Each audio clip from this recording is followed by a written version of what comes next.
up this Wednesday, a special video game controller is giving disabled veterans new access. How it's giving them renewed connections.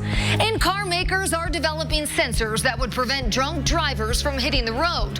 We're taking you inside the lab, testing these devices. Plus, if you're invited to someone else's home for Thanksgiving dinner, there are a few things you need to keep in mind before visiting. A manners expert fills us in on how to be the perfect guest. Thanks, Annie, and thank you for joining us here on the Now Indy. We're checking out the view here from the IMS Pagoda, and you're looking at the lights at the Brickyard. The decorations are still in pretty good shape, but because of the windy conditions, they're moving the opening night to tomorrow night. So don't head out there to check out the light displays tonight, but tomorrow, after your Thanksgiving feast, you can head out there and get in on some of the festivities. But yeah, the camera's still bouncing around a little bit. It has been a very windy day here. We had those winds gust in a few spots around 60 miles per hour, including downtown. Right now, 43 mile per hour gust out of the west right now in Indy, 45 mile per hour gust for you in Muncie, and 29 mile per hour gust in the Greencastle area. So we still have our high wind warning for Indianapolis areas to the north. Still could have some winds gusting up to 50 miles per hour there to the south. Wind advisory for 40 mile per hour wind gusts, but things will start to taper off here as we go through the overnight. It's still going to be on the breezy side, though. Those winds out of the northwest around 15 miles per hour. Right now, our temperatures are in the 40s. As we go through the evening hours, we'll dip down into the middle 30s. Amanda? Thanks, Kyle. The criminal investigation into a Tri-West high school teacher and coach has now surpassed the 6-month mark. Meanwhile, the costs are growing for the Northwest Hendricks School Corporation are mounting. Call 6 Investigates' Kara Kenny has been digging into the financial impact and explains what it means for taxpayers. The Hendricks County Sheriff's Office started investigating Tri-West high school teacher Tyler Bruce back in May. Stacy Lewis says her teenage daughter was sexually assaulted by Bruce. The criminal investigation is still ongoing, and Bruce denies the allegations. The district has paid Indy law firm Lewis Kappas $35,000 for matters related to the termination process of Bruce. The school board voted to keep Bruce on staff while the investigation continues. Call 6 has learned Bruce has received more than $13,000 in compensation thus far while on paid administrative leave. 2 administrators who were placed on paid administrative leave in connection with the Bruce matter received more than $29,000 while they were out. In September, the board voted the Begleys could return to their jobs. The district's paid school board attorney Terry Kessinger at least $1,500 in connection with the Bruce matter. Northwest Hendricks is also paying out the remainder of ex-superintendent Mike Springer's contract, totaling $116,000. He stepped down after butting heads with the board over the Bruce matter. In addition to paying Springer, taxpayers are also spending $550 a day to the interim superintendent, Dr. Scott Syverson. The school board also approved hiring a communications consultant, Donna Petrates, at a rate of $750 a day. What's your response to the request to resign? You can talk to our communications director. But you're an elected official. You can talk to our communications director. You're not going to answer any of our questions. You can talk to our communications director. We reached out to Petrates for a statement on the mounting cost to the district, now well into the 6-figure range. We're waiting to hear back, but on the district's website it says, "We all anticipate a rapid conclusion to the investigation so there can be closure to this painful and divisive issue. We are all anxious for a resolution to this situation that has impacted our community." Taxpayers we talked with say they are concerned and urge the school board to better protect their money. Kara Kenny, RTV6. Let's start the Now News feed. Massachusetts is now the first state to ban the sale of all flavored tobacco and vaping products. This includes menthol cigarettes. Now, the new law also adds a tax on unflavored vaping products.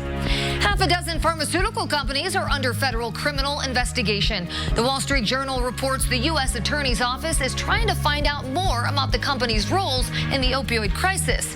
Some of the companies under investigation include Johnson & Johnson and Teva Pharmaceuticals. And the FDA has officially warned a company about the illegal marketing and selling of products for opioid withdrawal. The products are sold under the names Detoxoplex, Cineplex, and Migrenza. The FDA says it has not determined whether these products are safe or even effective to treat opioid addiction. Well, whether it's for you or for someone else, Chances are some popular devices are on your holiday shopping list. But Mozilla is warning shoppers about some devices that come with privacy concerns. It just recently released its list of worst offenders when it comes to privacy. So Mozilla calls the Ring indoor cam, quote, super creepy. And that's because Mozilla was unable to determine if the device uses encryption. That's what protects your data from people who shouldn't be accessing it. And this year, there was an issue with users' data that was stored in an unsecured cloud. Mozilla also says Ring lacks transparency around its privacy practices. Another device on the creepy list is Amazon's Echo Show. Mozilla says because this smart speaker has a camera, it can snoop on you via video. It can also snoop on you through the microphone and tracks your location. There are a lot of other devices on this list, so regardless of which ones you own or you want to buy, data security experts say everyone is at risk of having private information breached. So be smart about how you manage your devices. You know, another thing people can consider doing is turning off their smart devices when they're really truly not using them and plug them in when they are. So our Amazon devices, the Echoes, the ones that we get from Google, etc. If you don't need them on all the time, don't have them on all the time. As for passwords, make sure you're picking something that's at least 24 characters long for devices that you access remotely, and make sure none of them have default passwords. Well, still ahead in our lineup, a special controller is giving disabled veterans new access. But this is about more than just gaming, how it's giving them renewed connections, too. At Ross, yes for less. Welcome back to the Now Indy. We have been battling those west winds all day long. The good news is things are going to start to taper off here. Still, though, gusts for much of the night going to be around 40 miles per hour, but by tomorrow morning, less than 20 miles per hour for that gust. If you do have some travels later on today, we're in pretty good shape as that windy system will be moving away, but travels off to the west could be a little bit tricky tomorrow as they're looking at some winter storm warnings. Even around Las Vegas into Death Valley could see about 6 inches of snow there. Annie? 165 million people are expected to shop over the Thanksgiving weekend. That's according to the National Retail Federation. For some, it's a tradition, and the couple that calls themselves America's cheapest family has some strategies worth sharing. Figure out where you're going. Spend 10 or 15 minutes, because the amount of less stress and chaos and efficiency will be so worth it. Steve and Annette Economides say planning is key. So make a list of people you're buying for and a list of stores you want to hit. And then plan an efficient route to hit all of them in the time that you have. And we usually base it on when the sale starts, the time, so that we're in there at the beginning, because those hotter items, the technology items, are going to go first. So if you do get to a store and find the Black Friday deals are all gone, you might not be out of luck. Steve and Annette say people often buy too much and then get buyer's remorse. So later Friday or even Saturday, those items start to show back up. The item won't be on the shelf where it's supposed to be. It'll be back in the return section. And we've picked up some real bargains hours later by going and checking customer service and finding the items that were pulled and haven't been restocked yet. They say beware of similar items on shelves close together. That look very similar. But only one of them will be the Black Friday discount. Be very careful about what you're picking up, because you may think you're buying a $10 item and you're paying $30 for it. All in all, the couple say Black Friday is a great time to shop for gifts you'll need the rest of the year, like for birthdays and weddings, and for things you need around the house. You can find more of their advice at moneysmartfamily.com. Well, more to get to in our lineup. Alcohol sensors could be in all new cars in just years. We're taking you inside the lab testing these devices that would prevent a drunk driver from hitting the road. Down, 0 deposit, 0 first month, and 0 due at signing. Many veterans use video games as a stress relief tool, and now even more of them are getting to play thanks to a new style of controller. Bo Evans found it's also helping them strengthen their relationships. You get to be your own doctor when you deal with this stuff. Roger Brannon is getting ready to take his medicine. It's a little more involved than some people might be used to. He has to set up his own IV. But Roger is used to things not being simple at this point. Just over 2 years ago, he got some news that left him shell-shocked. I always describe it as a bomb going off when I got that diagnosis. If anyone would know what that's like, it's Roger. He served 28 years in the Marine Corps and tours in both Afghanistan and Iraq. So when he found out he was diagnosed with ALS, he thought it was a pretty good metaphor. You're processing a lot, just like when a bomb goes off. You're getting that concussion that's hitting you, and then you have to react because you don't know where it came from a lot of the time, so you're trying to make sure that those other ones around you are okay, but then you also got to make sure that you're okay. He says the diagnosis wasn't the hardest part. It was telling his kids. That was the biggest issue for me, was to try and reassure my kids that Daddy's not going to die in 2 to 5 years. My son asked me every day, "You feel better today?" And I'm like, "Today's better today than yesterday, but I'm still getting up and living." And that's one of the reasons Roger likes to spend time playing video games with his son. This is what he loves to do, so I have to do something with him and to get us closer. Some time for just the two of them so they can talk, relax, and have fun. But gripping the controller is hard as his muscles and nerves start to degenerate. The average person probably cramps up once a month. I cramp up over 20 times a day. Enter the new adaptive controller from Microsoft. It's much bigger and customizable. Roger uses foot pedals to give his hands a break. Leif Nelson, who runs the Veterans Sports Program for the Department of Veterans Affairs, thinks the controller is more about just gaming. It's allowing veterans to connect with each other, and it's also, allowing folks to be able to connect with their friends and with their family. The controller gives Roger an avenue to strengthen his relationship with his son. He hopes they have a lot more gaming to do. All right, you have homework. I will never think. You will. I'm going to live another 30 years and fight for my life, just like the 28 years I've served fighting for my country. In Chesapeake Beach, Maryland, I'm Bo Evans reporting. Many people will be doing the Dine and Dash thing tomorrow. Eat that great Thanksgiving meal and then head out in search of early Black Friday bargains. If that's you, here are the hours for the Simon Malls in the area. Castleton Square and Greenwood Park Malls and Hamilton Town Center will be open tomorrow from 5 p.m. until 1 a.m., then reopen Friday morning at 6. Circle Center Mall downtown is closed tomorrow, but will be open Friday from 8 a.m. to 10 p.m. And the Fashion Mall at Keystone is also closed tomorrow, but will be open Friday from 8 a.m. to 9 p.m. And when you're out and about shopping, we would ask you to consider picking up an extra toy for the Six Shines on Toy Drive.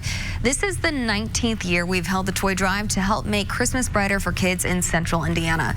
We will have our big collection event on Monument Circle a week from tomorrow, December 5th, from 6 a.m. to 6:30 p.m. You can also drop off toys at the Carmel City Hall lobby while visiting the Chris Kindle Market and at the RTV6 studios during regular business hours.